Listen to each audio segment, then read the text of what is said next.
Shodaji,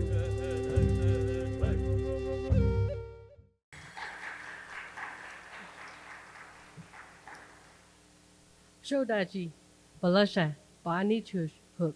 Hello, my name is Mitchelene BigMan, and my Indian name is one that speaks with a kind word, but I'm sure my soldiers would tell you something totally different. Again, my name is Mitchelene BigMan. Let me put on my eyes real quick. I am a United States Army retired combat veteran of Iraqi Freedom. I have been given honorable opportunity to share a little bit about myself as a Native American and how becoming a soldier has made me proud to be called a veteran today. I'm an enrolled member of the Upsalogan Nation, also known as the Crow Tribe of Montana. My clan is Big Lodge. I'm a child of the Pretty Eagle family, but I'm also a child of Chief Balrock, Chief Plentycoos. I am a member of the Nighthawk Warrior Society. I was adopted by Henry and Priscilla Payestoa, the very parents of Lori Payestoa, our first Native American female that was killed in action. So I was also adopted into the Hopi tribe, or Hopi Nation, in the Bear Clan, so I'm also Bear Clan. So all of these make me who I am, a woman warrior of strong Native descent. I was raised on and off the reservation, so I have experience of both lifestyles, that of reservation life and that of urban city life. Being raised as a minority woman of any era seems to be a struggle.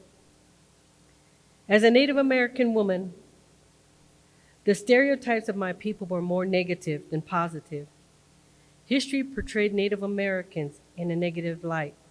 While in the military, I was fighting those very stereotypes of my people and the stereotype of a woman, especially in a male-dominant field. When I joined the military, the logo at the time, or the motto was, "Be all that you can be." So what I did was, I joined the military as a diesel mechanic.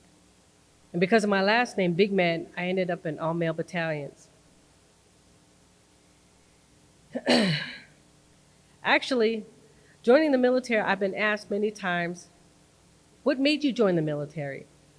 Actually, it was a backup plan. But then when I look back and when I first was interested in the military, I was a junior in high school and I wanted to join the Marine Corps. So after high school, I was already set for the Marine Corps. I was going to go to boot camp and prepare for my service as a Marine Corps. In the Marines, I'm sorry. But what ended up happening is my mom wanted me to go to college. So I thought, okay, I'm going to go to college. She talked me out of joining the military.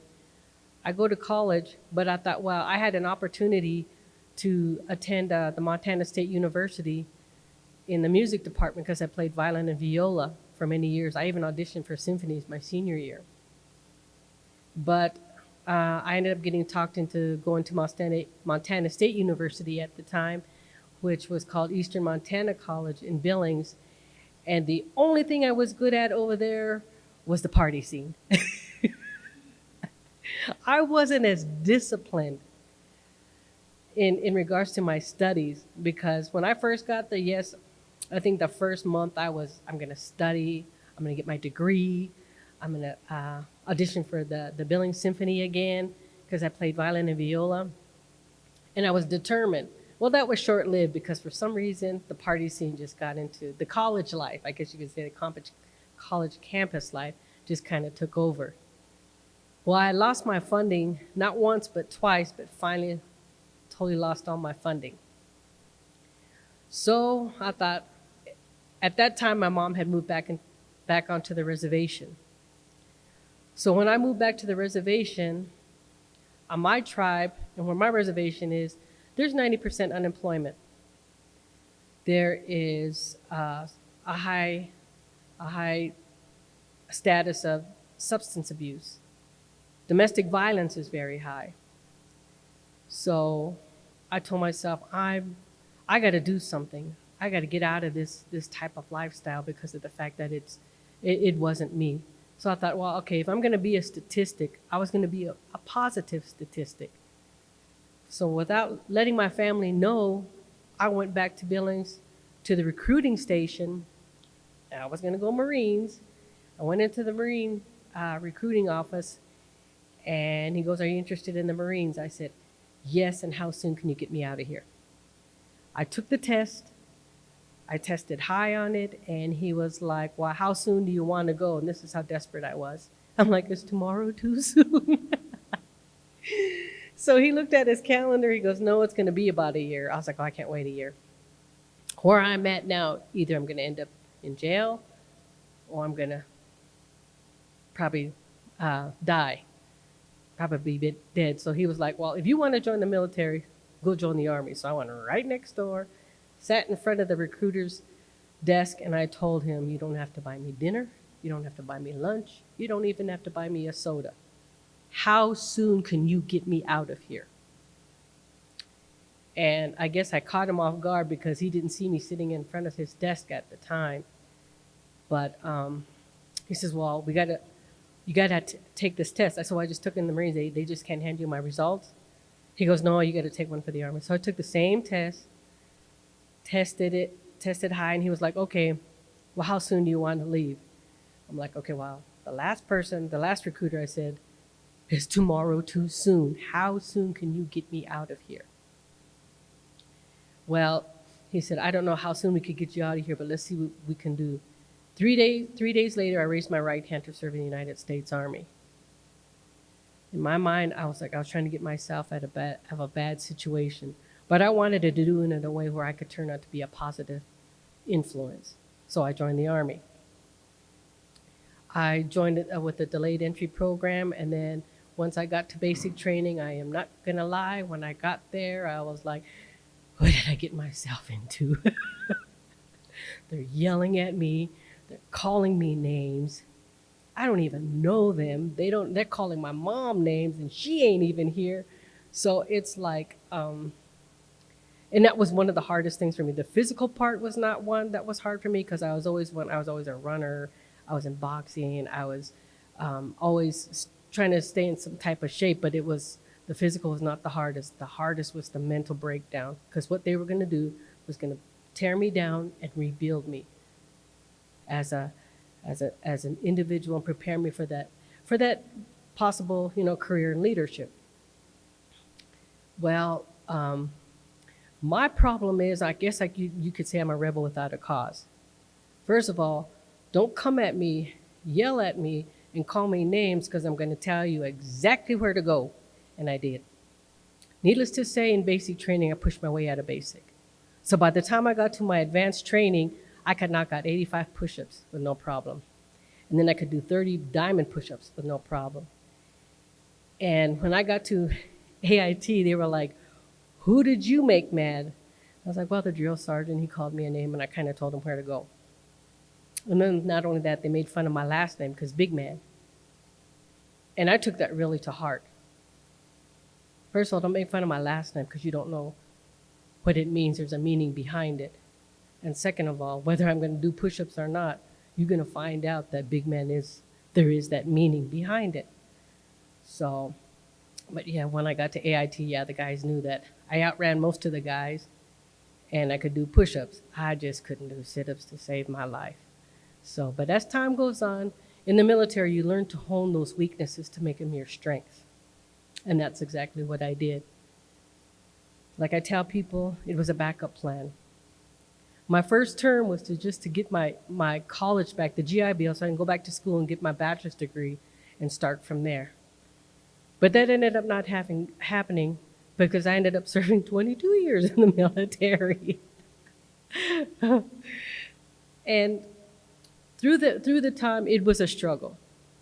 In the military, I learned, I didn't realize it was actually going to be existing, but I faced racism, I faced sexism, I faced sexual harassment, sexual assault, and it was just something that was very, very hard to overcome as a woman veteran. So my first duty station, I ended up in, like I say, all-male battalion combat engineers. Needless to say, they were very disappointed. When they seen me, I could just see the frustration. Great, now we got a female in our unit. So trying to prove my worth as a soldier, as an army, be all that you can be, was just, I just had a mountain of obstacles that I had to overcome. Was there a lot of tears? Yes, but one thing I was always taught, never let them see you sweat. So usually I had to find somewhere to cry. It was hard. It was very, very hard, because the thing of it is, it was like, I'm trying to overcome the woman that you guys think I am. I think I've been called everything under the sun. And then at the same time, I'm an American Indian or Native American, because for some reason they have the understanding that Native Americans have everything. No, we don't. I was raised on the Navajo Reservation for some time. And I tell people, some of our reservations aren't flourishing. Majority of them aren't. We're struggling. On the Navajo Reservation, I mean, you got some of that live like third world countries here in the United States. And then Pine Ridge, go live on Pine Ridge. They're supposed to be one of the worst. But you look at the number of Native Americans that serve, that have served, that are still serving, outnumber the rest of the, I guess you could say, ethnicities. We never had to be drafted. We volunteered. And we were often asked, why do you volunteer for a country that has done you so wrong? I can only speak for self. First of all, I fight for what at one time was called Turtle Island.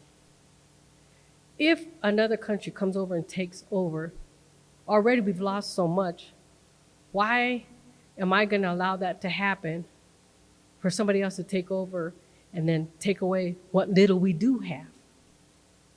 So that's why I did. Well, that was one of the reasons why I tell them, because I have to fight for my people. Because nobody doesn't seem to understand that we're not mainstream America. We're not white, we're not black, we're not Hispanic, and we're not Asian. We're indigenous, but for some reason we're kind of forgotten, even in the military. For some reason, I tell people, don't get caught up in the Hollywood Indian, because not everybody looks like the Hollywood Indian.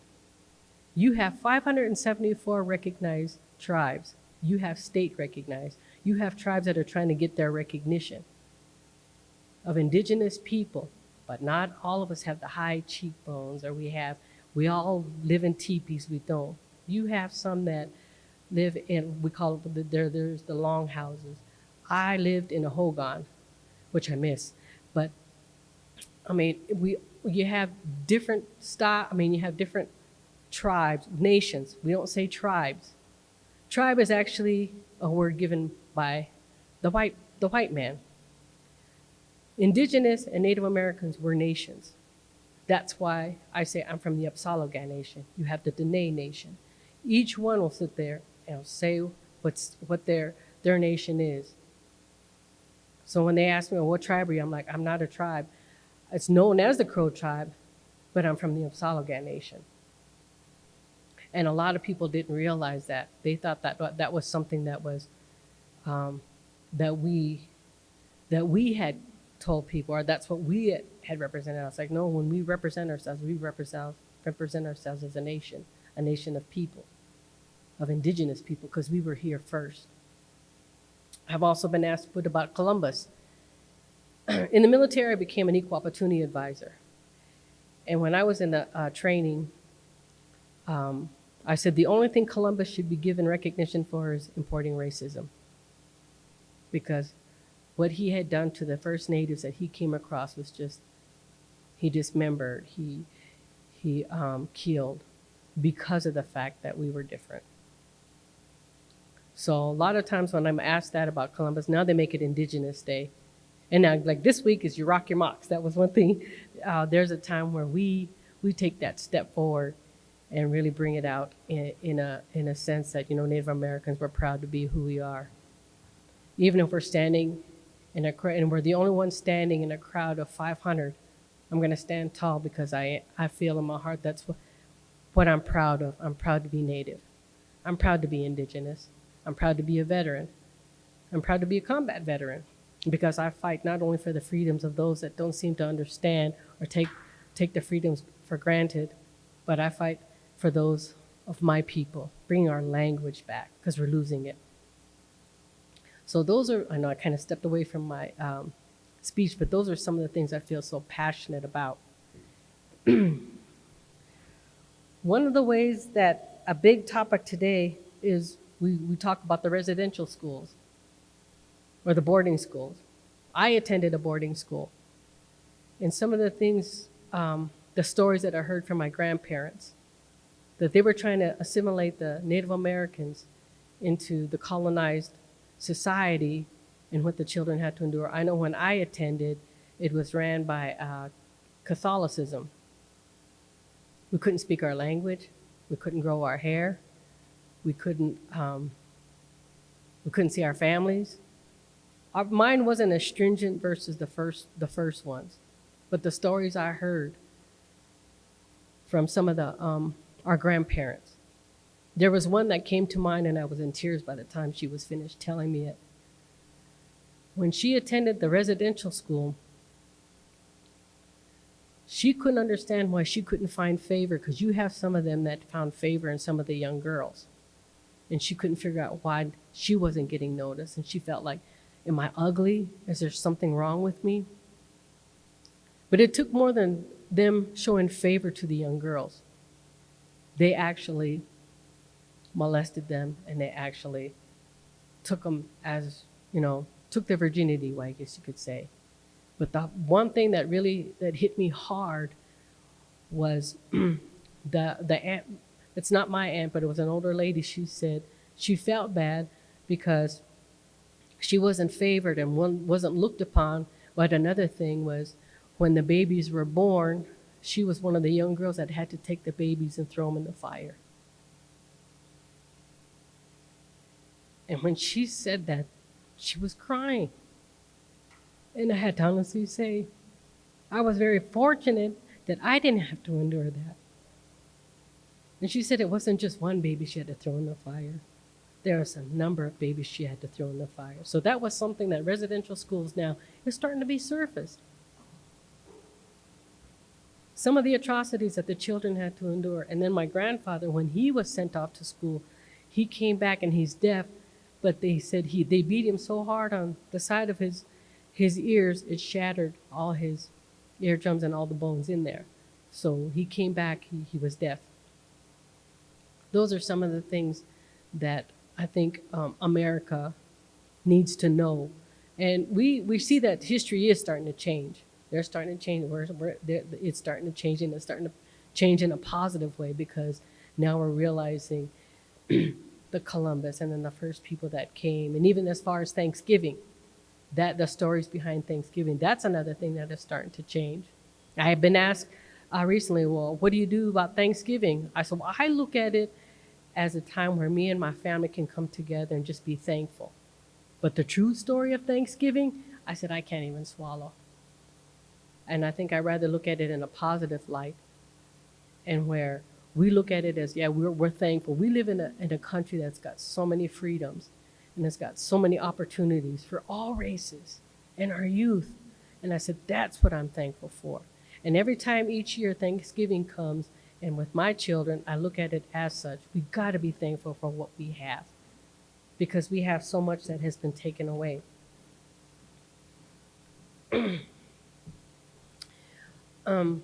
Going back to the military side, like I say, I've always been asked why I joined the military, and I look at military history, and one of the things that that kind of boosts me up, because I came from a family of veterans, World War I, World War II, Korea, and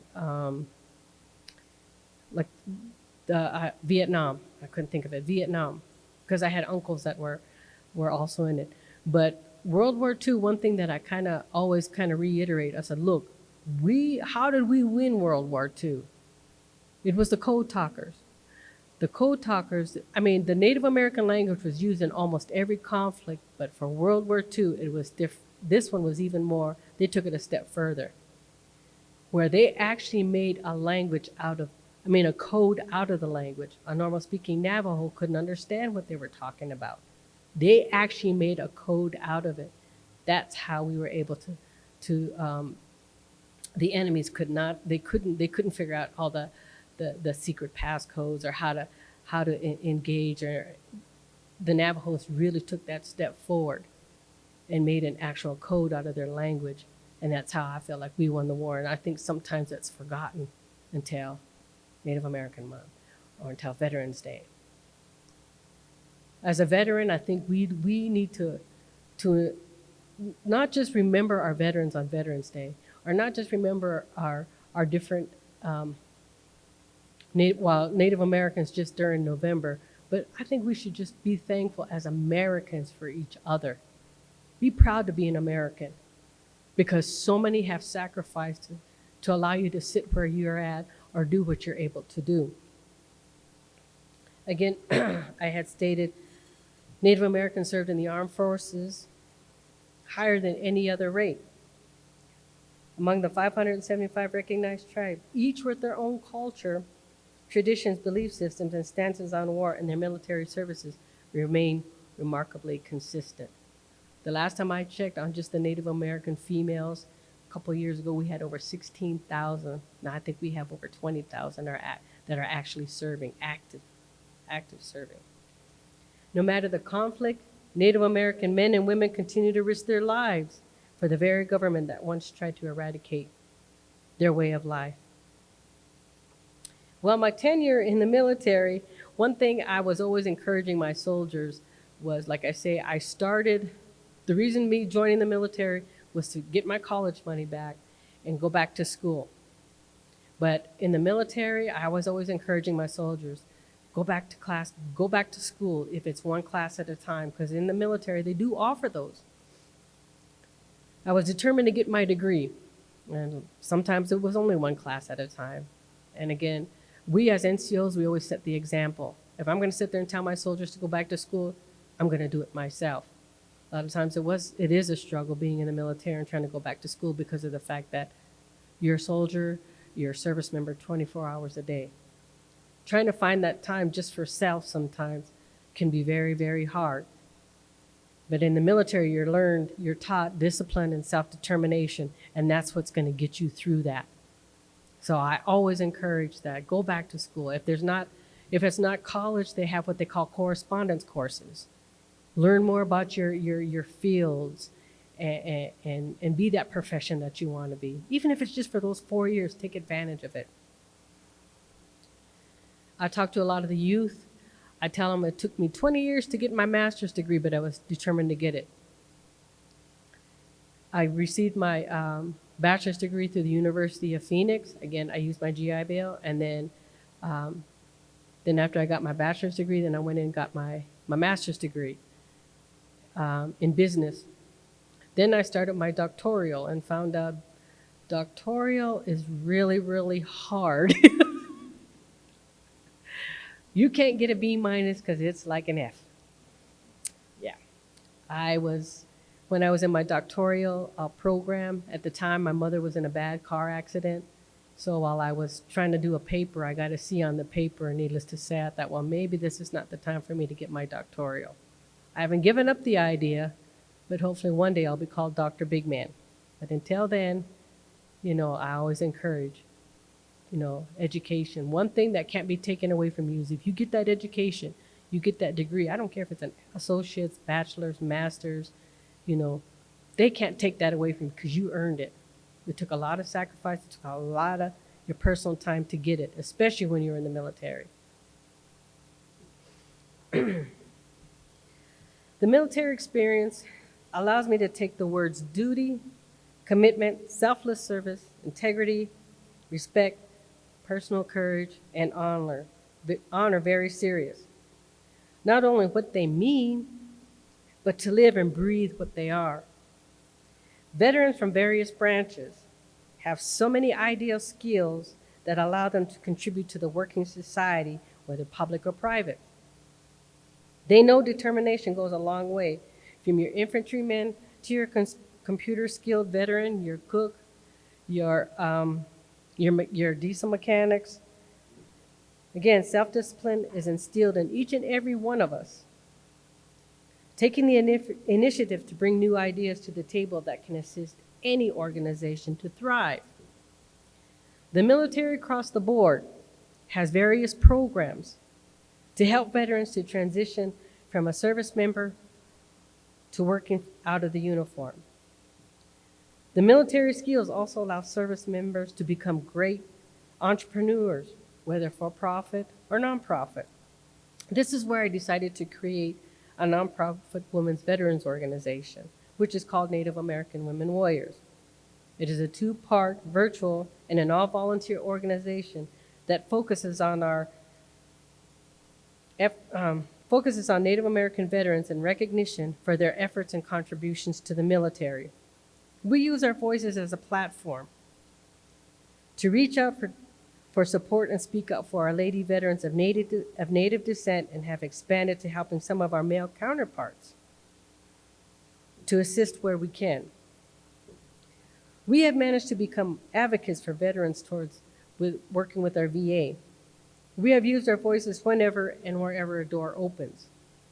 Not all doors that open have welcoming arms or even a handshake, but it doesn't stop us. This is another thing, this is wishful thinking. But if there was a way to support Native Americans and their culture respectfully, it's changed the way America views a Native American first. Stop passing on the idea Native Americans have everything, because we don't, we really don't. Again, as I stated before, we have reservations that live like third world countries. Our waters are dumping grounds for dangerous chemicals by the huge corporations. Our water protectors that stood their ground at Standing Rock, one of many tired of the corporations overlooking our value on life, value on the earth, and value on our culture.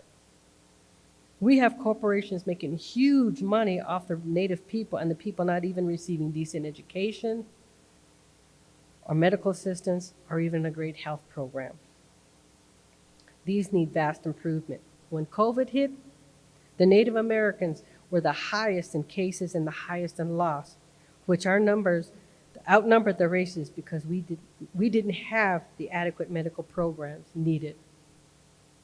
Another change that I feel needs to happen are the caricatures of sports teams. Company logos, cartoons, movies, sitcoms, and disparaging terms like Indian giver.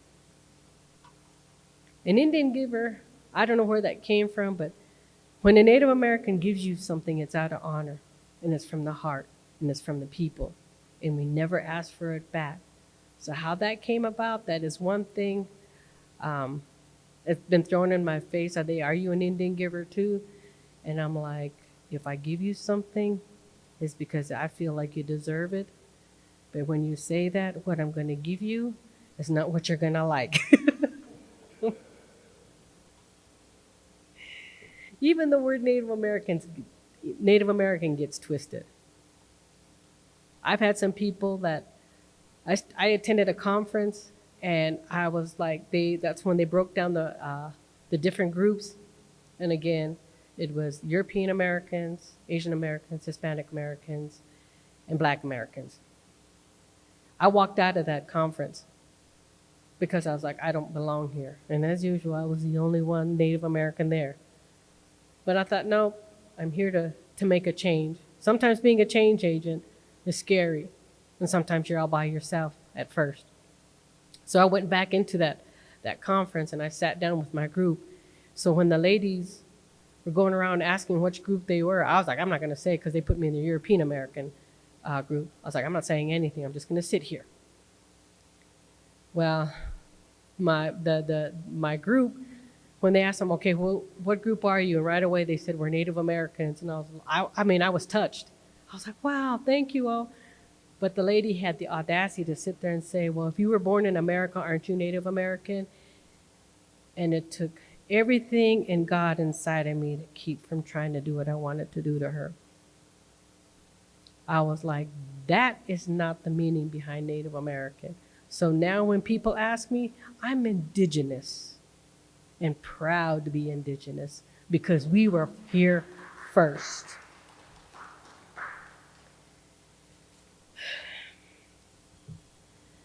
Again, as a veteran, I fought for a lot of these rights, but not only the rights for the people across America, for, again, like I say, for the Native Americans, because like I say, I'm proud. I'm proud of who I am. Ba Nichuhush is very proud of who she is. I feel like we lost sight of what America is. And it saddens my heart that this is happening. Native Americans across America still feel the injustice of this country. One that comes to mind is the missing and murdered Indigenous women and girls and even boys. This has been going on for decades. And this is where another platform of ours is to where we use our voices through social media, because we never make mainstream media. We're never in it. A lot of people didn't even know about Standing Rock. They found out about it through Facebook or social media. We weren't on CBS, we weren't on CNN, and we were not on ABC or any of those big media stations. So we really use that social media.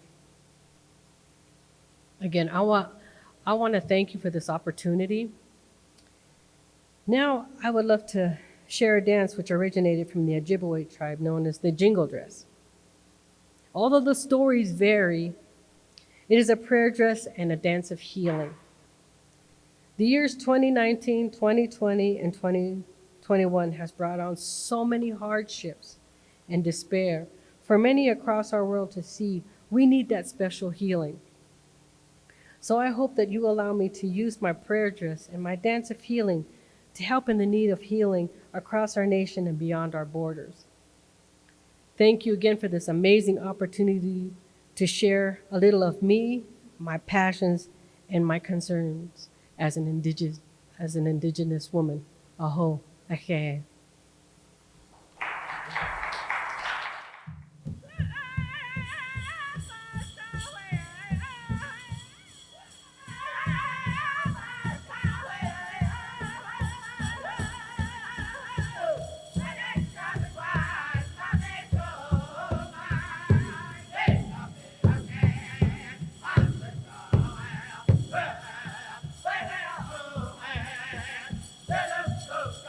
Well,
Let's give Mitchelene another hand, because I know that's hard to do, especially with all those dog tags on.